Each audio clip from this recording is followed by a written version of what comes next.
মাছ মারবে যাচ্ছ, মাছ নিয়ে এসো, না হলে কোনো রান্নার পরিস্থিতি নেই।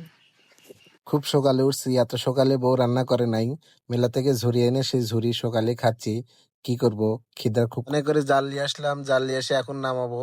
এই তো দড়ি খুলিচ্ছি, সবাই বাঁশ নিয়ে সামনে ভাঙ্গা রাস্তা, এই জন্য জালটা আমরা ভ্যানে করে থিন নামাইলাম, নামাই এখন আমরা কাঁধে করে জাল নিয়ে যাচ্ছি। ঘাড়ে করে জাল নিয়ে যাওয়া অনেক কষ্ট, তাই আমার জুলুম হয়েছে। ভাইকে বললাম যে ভাই আমার ঘাড়ে আর পাল্টা নিয়েই তো জাল নামায়া, আমার তো হুঁশ নাই, আমার গা ঘেমে একবারে শেষ, আমি তো ক্লান্ত খুব। এখন জানটা বাড়ায় যাবে, তারপরেও যাই হোক জাল বসে এখন পুকুরে জাল নামায় দেবো।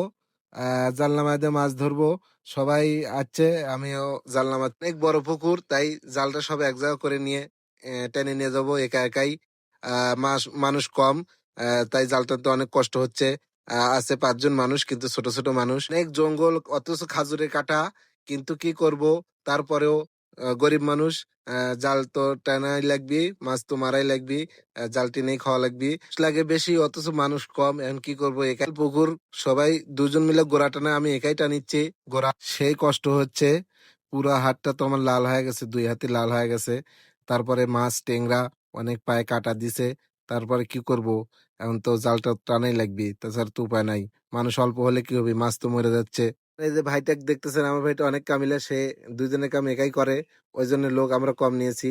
এই তো জাল পড়ায় আমাদের উঠে আসছে, মাছ ধরবো এখন। অনেক মাছ, কিন্তু ছোট ছোট, বেশি বড় মাছ না। বাটা মাছ ধরবে সে, আর রুই এবং তেলাপুয়া। মাছটা ধরলে পুকুরটা ভালো আবাদ হবে, চাষ হবে। কারণ ছোট মাছ এই ভালো, কিন্তু বেশি ভালো না। মাছ তো আছে, আবার দেখতেছি আবার মাছ, জিয়াল মাছও আছে এবং মাগুর মাছও আছে, অনেক মাছ আছে। মাছ বাঁচতেছে, আমাকে মাছটা তুলে দিল ঘাড়ে করে, আমি বাংটা নিয়ে মাছটা গাড়িতে তুলে দিতে যাচ্ছি, কিন্তু হঠাৎ পরবর্তীতে আবার বাং নিতে যেয়ে আমি তো পা পিছলে জালের উপর থিন পড়ে গেলাম, পরে তো নিচে গড়ে গেলাম। পরে যাই হোক, আমার পায়ে খুব ব্যথা লাগলো। আমি পড়ে গেলাম ঠিকই, আমি কষ্ট পেলাম, কিন্তু ওরা হাসলো সবাই।